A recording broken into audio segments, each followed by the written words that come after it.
রব্বুল আলামিন মাটি থেকে বানাইলেন, প্রায় 60 হাত লম্বা করে বানাইছেন। বানানোর পরে আল্লাহ রব্বুল আলামিন তাকে রূহ দান করেছে। অনেক লম্বা আলোচনা, সংক্ষেপে বলছি। রূহ দান করার পরে আল্লাহ তাআলা দেখতেছেন একা একা আদমের কাছে ভালো লাগে না। এরপরে আল্লাহ সুবহানাহু ওয়া তাআলা বাম পাজরের বাঁকা হাড্ডি থেকে মা হাওয়া আলাইহিস সালাতু ওয়াস সালামকে সৃষ্টি করলেন। বলে বাম পাজরের বাঁকা হাড্ডি থেকে কেন বানাইলেন? এটার বিস্তারিত আলোচনা, অনেক লম্বা আলোচনা। স্ত্রী বিবাহ শাদী অনেক বিষয় নিয়ে আলোচনা আছে, সেই বিষয়ে বলবো না, শুধুমাত্র একটু টাচ দিয়ে গেলাম। আল্লাহ সুবহানাহু ওয়া তাআলা বাম পাজরের বাঁকা হাড্ডি থেকে আমার ওই যে মা হাওয়া আলাইহিস সালাতু ওয়াস সালামকে সৃষ্টি করলেন। করার পরে দুইজন যখন জীবন যাপন শুরু করলেন, এরপরে তাদের থেকে আল্লাহ তাআলা সন্তান দান করা শুরু করলেন। কুরবানির সর্বপ্রথম ইতিহাস থেকে কথা বলছি। সর্বপ্রথম যখন এই কুরবানের প্রথম ইতিহাস যখন শুরু হয়, কোথায় থেকে শুরু হয় সেই আলোচনা টানতে গিয়ে একটু টাচ দিয়ে যাচ্ছি।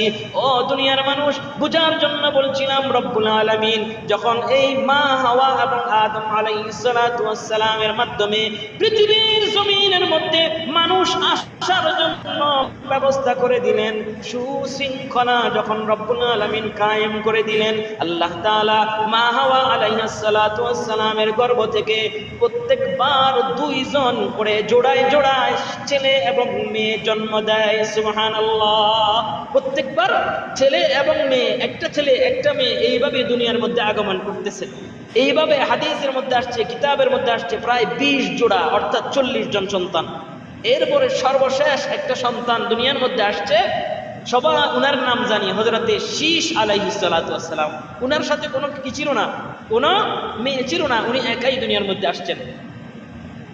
বলতেছিলাম, জোড়ায় জোড়ায় আসার পরে আল্লাহ তাআলা এদেরকে দান করছেন একটা ছেলে একটা মেয়ে, এইভাবে আসতেছে। এর আগে অনেকগুলা ঘটনা, জান্নাত থেকে বাহির করা, জান্নাতের ভিতরে থাকা, ভিতর থেকে কিভাবে বাহির করছেন, অনেকগুলা ঘটনা, অনেক লম্বা। আমি আলোচনা করতেছি কুরবানির বিষয়ে, সেই দিকে যাচ্ছি ইনশাআল্লাহ।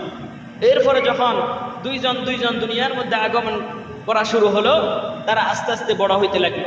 বড় হওয়ার পরে যখন বিয়ে শাদীর সময় হয়, তখন আদম আলাইহিস সালাতু ওয়াস সালাম আল্লাহ পাক রব্বুল আলামিনের কাছে ফরিয়াদ করে, আল্লাহ, আমার সন্তানগুলা তো বড় হইতেছে, তাদেরকে বিয়ে শাদী করাইতে হবে, তাদেরকে কিভাবে বিবাহ করাবো? হযরতে আদম আলাইহিস সালাতু ওয়াস সালামের শরীয়তে আল্লাহ সুবহানাহু ওয়া তাআলা অনুমতি দিলেন যে যখন যমজ সন্তান একসাথে, ভাই এবং বোন একসাথে, যেই দুইজন